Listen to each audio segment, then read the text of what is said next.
సైదులు పాలేరు నియోజకవర్గం ఖమ్మం జిల్లా నేలకొండపల్లి మండలం. మా ప్రజెంట్ ఎమ్మెల్యే పొంగులేటి శ్రీనివాసరెడ్డి గారు, ఎంపీ గారు రఘురామ్ రెడ్డి గారు రామసాయి. మాకు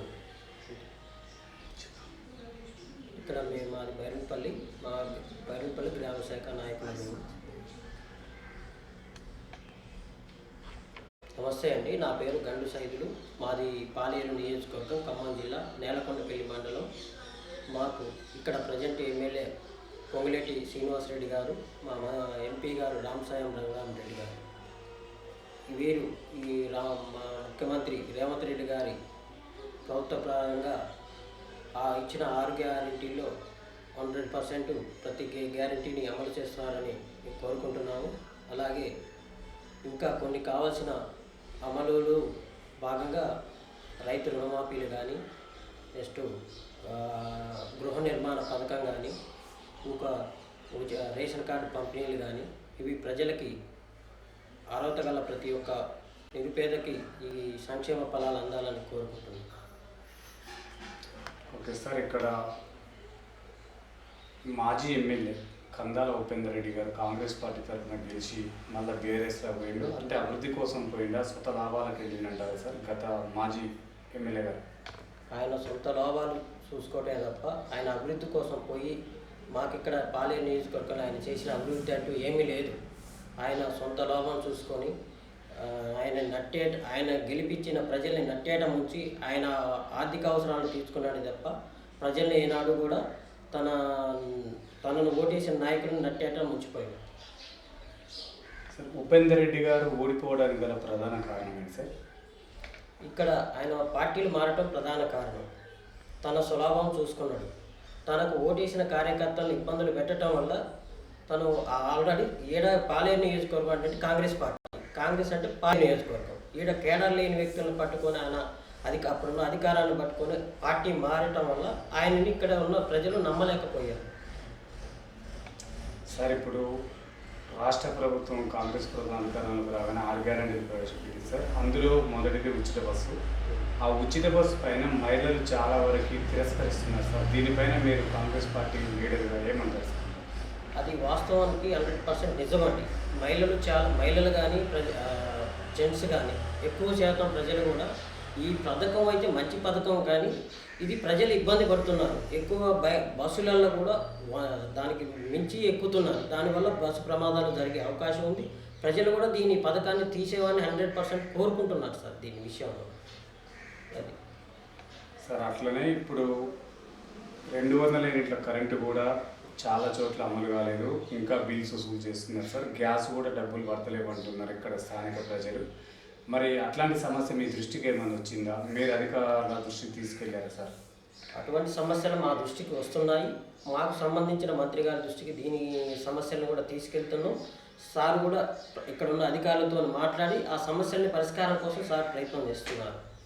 దీన్ని కూడా మేము గ్రామ స్థాయిలో నాయకులను కూడా దీన్ని ఎంతో ప్రతిష్టాత్మకంగా తీసుకొని దాన్ని కూడా మేము మండల అధికారులతో మాట్లాడి వాళ్ళ సమస్యలు తీర్చడానికి పరిష్కారం చేస్తున్నాం.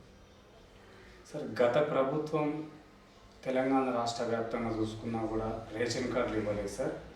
మీరు కూడా అధికారంలోకి వచ్చిన తర్వాత రేషన్ కార్డు లేకుండా 6 గ్యారెంటీలు రేషన్ కార్డుకు వర్తించే విధంగా పెట్టడం ద్వారా చాలా వరకు ఈ రుణమాఫీ కాలేదు సార్ రేషన్ కార్డు విషయంలో. మరి మీరు ఆ సమస్యను ఎలా పరిష్కరిస్తారు సార్?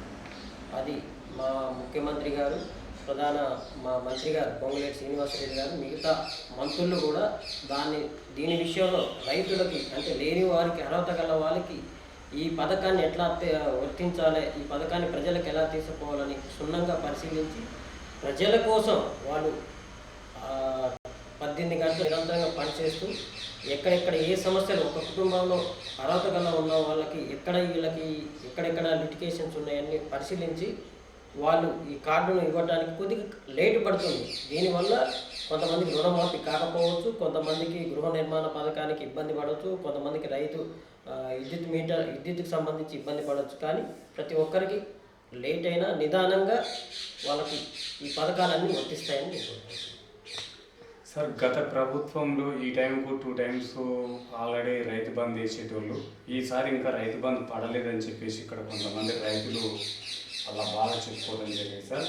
దానిపైన మీరు ఏమంటారు? రైతులకు రైతు బంధు ఎప్పుడు విడుదల చేస్తారు సార్?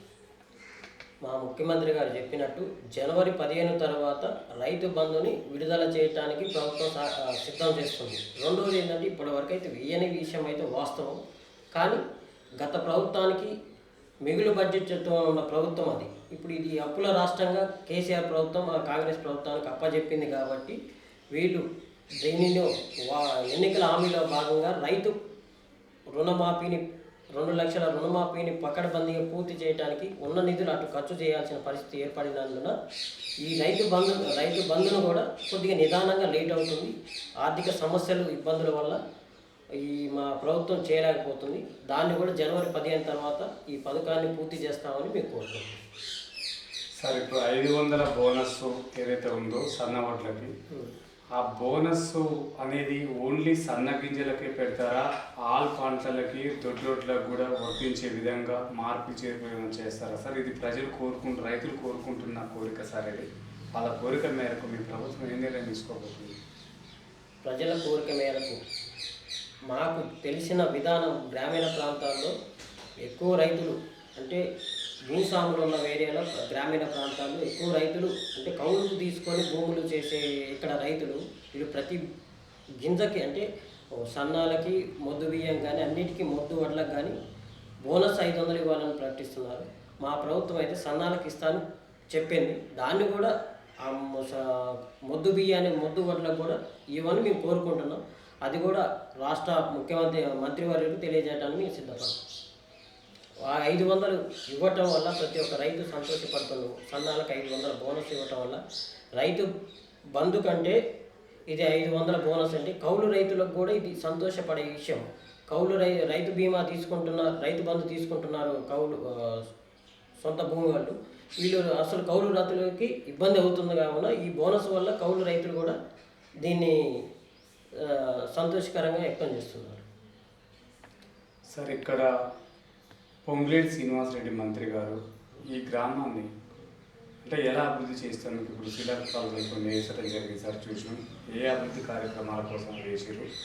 ఈ దత్తత తీసుకునే వివరాలు ఏమన్నా ఉన్నాయా విలేజ్లల్లో మంత్రి గారు?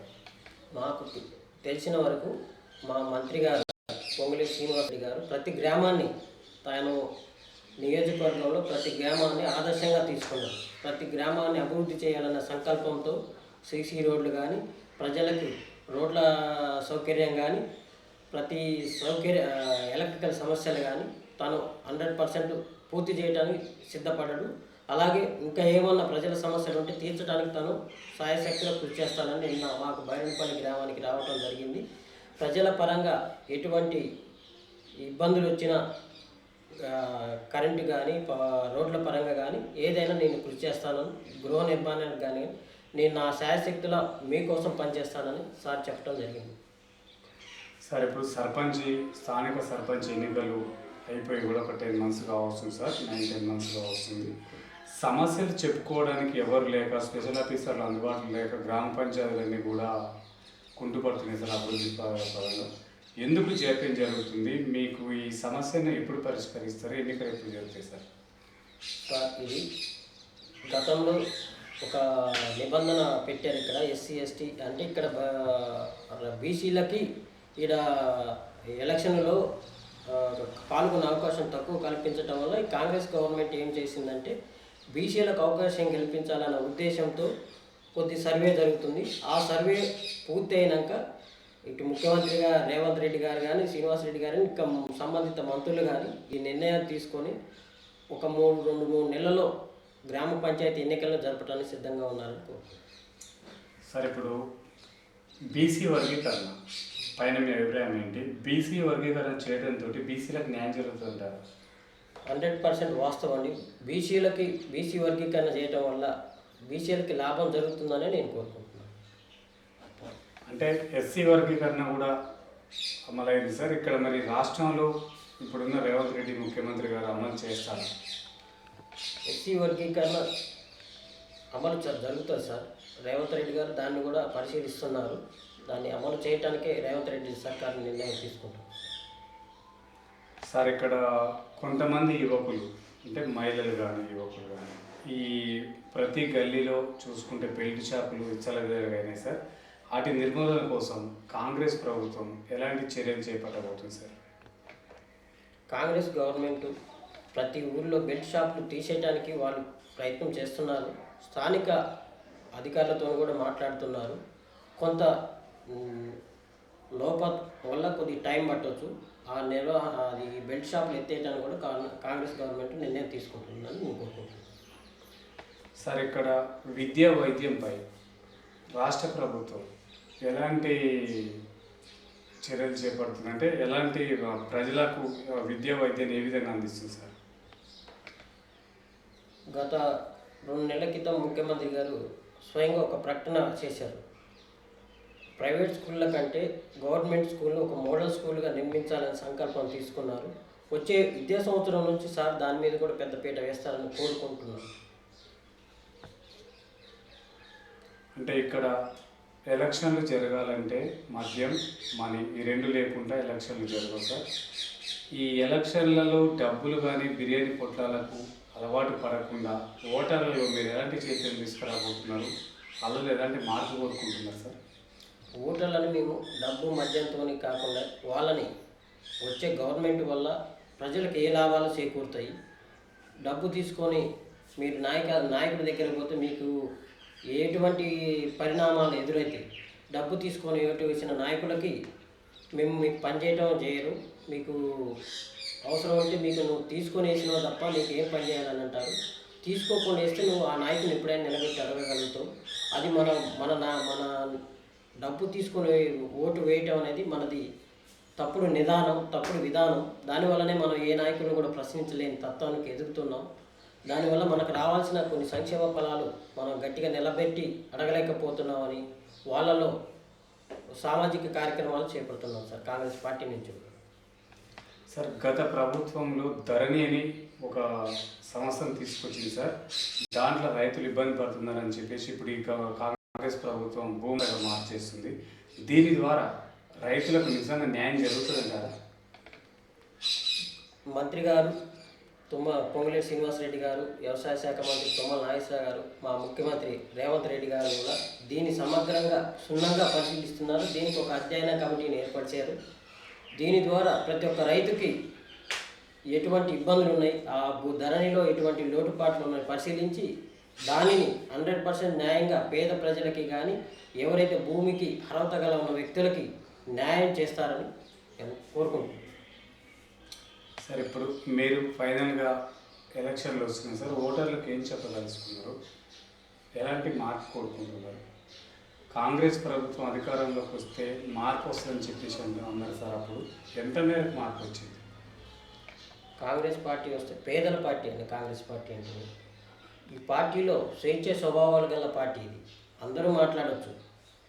దీనివల్ల ప్రతి ఒక్కరికి ఈ పార్టీ వల్ల ఇందిరమ్మ ఇల్లు కానీ, రేషన్ బియ్యం కానీ, రేషన్ కార్డులు కానీ, రేపు రేవంత్ రెడ్డి గారు వచ్చే సంవత్సరం నుంచి సన్న బియ్యం కూడా ఇచ్చే కార్యక్రమం పట్టుకున్నాడు. దీనివల్ల కాంగ్రెస్ పార్టీ తీసుకునే నిర్ణయాలు కానీ కాంగ్రెస్ తీసుకునే నిర్ణయాలు, సర్కార్ తీసుకునే నిర్ణయాల వల్ల పేద ప్రజలకి ఎక్కువ లాభం చేకూరుద్దని మేము కోరుకుంటున్నాం.